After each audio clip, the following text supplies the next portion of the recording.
Hey, Clark, a question about your quarterback depth chart, two parts. First of all, what got AJ Swann the number two? And second of all, is that ironclad as in, let's say that Mike gets hurt late in the game, you got 2 minutes left, you're down a field goal, you got 80 yards to go. That would seem to be a tough spot to throw a freshman in.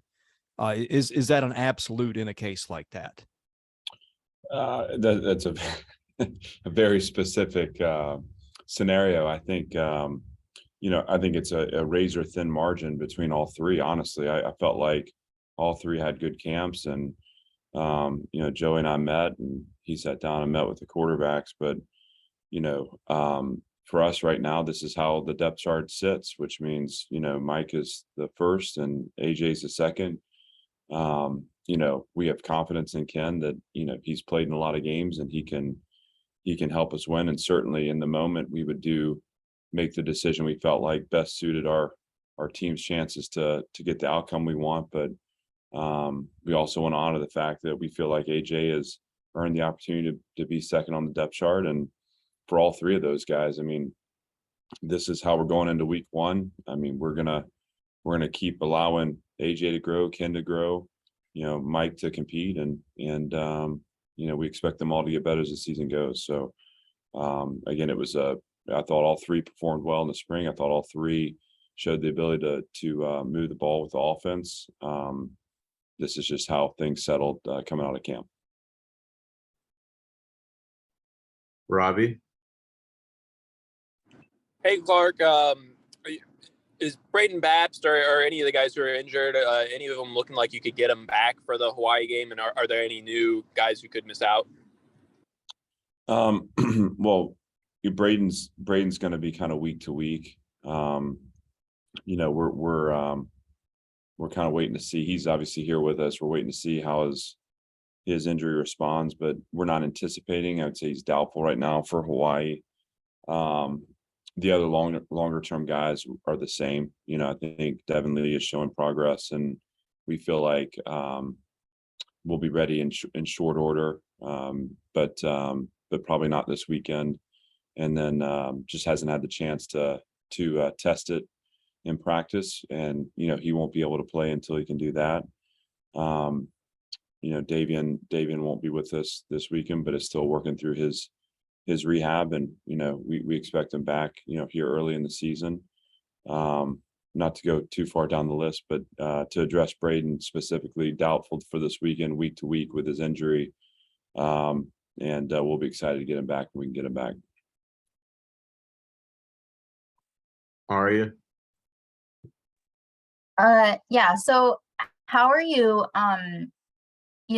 speaking of Braden Babst, the defensive line, there's been a lot of injuries there. How are you feeling about kind of the depth situation on the defensive line? Well, as far as depth goes, we'll feel really good once we get those guys back from injury. I think we have a group now that's thin, but that's been tested. It's a group of guys that we have a lot of confidence in, and I think they've had a good camp. I feel like we also have some young players that aren't on that depth that if we needed them, that they've proven that they can play snaps. And obviously it's always the balance between when you use 4 games and how you save red shirts. But our goal right now would be to hang on to some of those as we can, but also to understand here early in the season, we do have a little bit of a depth issue with the injuries, and we need to be able to plug gaps where we see fit. So I'm excited for that group. I think they've, again, had a good camp. When you look at Nate and obviously Elijah and Christian, Malik, those guys have played a lot of football for us. Miles Cecil has had a career before coming here, so he's seasoned. And then Kiva Wesley's a guy that we feel like has a lot of high end potential and athleticism and twitch that has not yet played on the D line for us, but we're going to be excited to get him out there and let him mix it up some. Chris Harris? Hey, Coach. So we've seen a little video from your first practice. I'm just curious. On Monday, the day after you guys get there, what was it like, tempo-wise, energy-wise, all that stuff as you get acclimated? Yeah, it is an adjustment. And I think for those of us, for all of us that woke up at, 1 a.m, raring to go, yesterday morning, you realize your body needs some time to acclimate. I want to just compliment Vanderbilt, for, and Candace Lee, her leadership for getting us here. I really feel like I feel grateful to be here because, we want to be at our best, come kickoff on Saturday night. And it does take time to adjust. As far as the energy goes, we had a shorter day of work intentionally just because we knew the trip would take a physical toll and obviously a mental toll as well. But it was spirited and I think the guys were excited to be out here. I think the change in scenery is a boost. I think it's something that they are excited about. And we had a good day of work. Today will be important. Today will be a typical Tuesday for us where we'll be in full pads and we'll be competitive. And so, it'll be here now as we're getting acclimated, important that we get connected to our typical routines. Chris Lee. Hey, Clark, I think you had Jalen is the nickel a lot of camp. You had DeRicky starting as a safety. I think you've moved DeRicky to the anchor spot and Jalen Mahoney back to safety. Just talk about what went into those decisions and how those guys fit, and also what happens to CJ Taylor, who I know was productive a lot of camp. Yeah, those three guys that you're mentioning, Chris, and obviously you've seen us a bunch. Those are three of our what we feel like our playmakers on defense. We want to have them on the field. We want to have them on the field at the same time. We want to have some flexibility in how we move them around. So, they have the ability to play each anchor or nickel and safety, and we'll use them that way. You put a depth chart out, and sometimes it doesn't perfectly reflect how the defense or the offense will look down in, down out.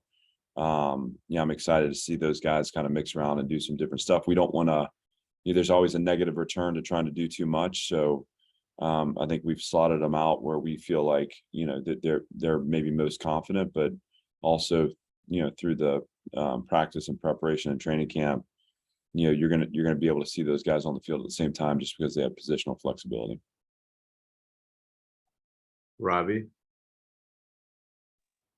Clark, now that you've had more time to look at Hawaii, with all that roster turnover and the coaching staff turnover, what are you expecting in terms of the type of team, stylistically that you're going to play? Well, they're going to be tough, and they're going to be. We're expecting a fight. This is a proud program. They've been to bowl games 5 of the last 6 years. They won 10 games in 2019. They beat 2 Power 5 teams that season. This is a well known to be a challenging place to play. I think the unique nature of the environment that we're in now is going to make it especially challenging. Obviously, their head coach is a Hawaii legend and a guy that there's a lot of energy around on the island and in support of his the early build in his program. And so again, you got a prideful group that's got an opportunity to play against an SC team here to open the season at home. They're gonna be up for the fight, and we're gonna have to really be. I said this before, but beating the trip's important. Like staying focused and winning in our preparation's important. This week, we have a number of activities that we're doing to try to connect our team to this culture and environment to make sure they get something out of the experience beyond just playing a football game. And, we're gonna have to be really good at creating boundaries for ourselves where we're laser focused when it comes time to prepare for Hawaii, but also, have the chance to, let our hair down, even though I don't have that opportunity any longer. In the end, by the time we get to Saturday, it's about, self-mastery and and our ability to find our highest level, and then focusing our energy on defeating the opponent. And there are a lot of steps for us to get to Saturday and feel like we're going to be at our best. But Hawaii's tough. They're prideful. They've got energy around this new coaching staff. We expect them to come out swinging, and we're going to have to not just answer that, but we're going to have to step into the arena ready to be at our best from the very start. And for us as a young team that's still building out our identity, that's going to be a challenge, but I'm excited for it, and I think our team is excited for it. And I know they're ready to play against another opponent. I'm sure Hawaii feels the same way. So it'll be a fun way to start the season. Gentry. Yeah, hey Clark. I'm just curious what's the confidence level like for you entering this season versus the opener last season, and how much more confident and comfortable are you in what you're going to get from your guys? Well, I think I know way more about the program. Obviously, I learned a lot in the opener last season, and a lot that hadn't necessarily revealed itself until we were in that kind of arena of a competition. And I kind of saw how our team was responding to adversity. And I think we're beyond that. I think we are way more connected, both to identity and into a sense of confidence and preparation. This camp has been far different with respect to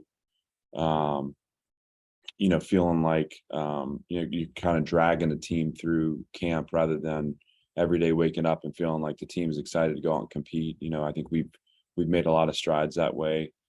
But it's I think that anytime you're talking about a team that's engaged in a reconstruction, where we're going to be playing young players and guys that haven't all had necessarily roles that they're going to have on Saturday, and you're doing it in a challenging environment where again it's the complexity of handling this trip the right way, and be in the right state of mind to compete for 4 or 5 hours on Saturday. I mean, I think that I'm excited, but I think we're gonna find out a lot about this team on Saturday. And that doesn't mean Saturday, there's all this build up to game one, and and rightfully so, right? We wait a long time to get back to college football season, but from my seat, I got to see this as the opening act, and a place from which that we have to, no matter the result, evolve. And I'm prepared to do that, but I'm certainly excited to be on the field with this team and feel like the things that'll carry us through adversity, the things that'll allow us to find consistency in our performance, are way more entrenched into our DNA now. Having access to that language, having access to that kind of mental capacity to handle the challenges of competition is one thing. Doing it in the moment where you need it is another. And so I'm going to be excited to be out there guiding and supporting this group, and I know our coaching staff will too. And ultimately, we want to leave here with a great result and have a chance to learn from our mistakes, but also celebrate a win. We have time for one more question. Aria, bring us home. Yeah, so the offensive line is pretty young this year, with a lot of obviously just underclassmen, younger players. What are some of the challenges of having kind of a younger group there? And do you think that this gives an opportunity for them to grow from where they were last year? This is, I think going into spring, this was a group that we had a lot of, questions around. A young, unproven group, like you said. We thought we had some meaningful snaps from a number of them last season. We were impressed with kind of the strides they made during the fall, but I think through winter and spring, we realized that this is young core guys that we think has a chance to be pretty good. It doesn't mean here or in the early goings they're gonna they're going to be at their highest level at the offset. But what we've seen through winter, spring, and summer and fall camp is a group that's come together, that's gelled, that's prepared at a high level, that's playing together, that has more chemistry, that has more edge and toughness. And, all those things are great starting points. They don't guarantee the performance, we have to go into Saturday and take our preparation to the field. But I'm excited for them. And I think just for when you look at the direction of the program, the future of the program, when you have a young core of offensive linemen that you're growing in your system, it gets you excited about what's possible for the future on offense, because, as it all starts up front. So we're excited for them. There are going to be a number of guys that get to play. This will be a group that we could see getting more than 5 certainly on the field on Saturday night. And when you have the addition of Jacob and some veteran experience that way, and then also some younger players like Bradley Ashmore that have played a lot of football, you're looking to those guys to kind of set a tone and to be anchors for us. But we're excited about those young guys too, and we think they have a chance to have a great season. Last one, Chris Lee. Hey, Clark, thanks for taking one more and for doing this early. How many players are you allowed to dress? How many do you think you'll play? And how many first-year freshmen do you think you'll play Saturday, including special teams? We will dress, the roster. I mean, we're not, this is a trip where we're not looking to I want everyone to have the experience similar to a bowl game that way, where you're wanting guys to entrench. But, for me, as far as first year players that are going to be on the field for us, I mean, there are a number, if you look at the depth chart there, that are going to be involved on defense. We're not going to play 11 players. There's going to be, upwards of probably, 20 that touch the field. Certainly we expect a few true freshmen to be a part of that. When you talk about special teams, there are guys that are going to be in starting roles in that capacity too. And so, we've made the decision here that part of at this stage of our build as a program, part of the nature of this team is going to be we're young. But I think what we've seen in fall camp from the first recruiting class that we brought in, there are a lot of bright spots there. We feel like there's opportunities for those guys to impact winning, and we're not going to hesitate to use them to field the best team we can. That said, we also plan on fully taking advantage of, the 4-game red shirt. And so there will be certain guys that will play the entirety of the season. There'll be some that will play here early on that maybe towards the end, we make the decision to redshirt, and then we'll hang on to some of them, and then, make sure they get their 4 games on the back half of the season. All just a matter of how our depth holds up and where we feel like our needs are. But beyond just the depth, we feel like, we have guys that are ready to help us win. And so we're not going to hold back from having them play. Thanks for your time today, Coach. That'll do it for this morning. Thanks everybody for joining. Thank you, guys. I appreciate y'all being here. Thanks, Coach, for doing it. Thank you. Bet.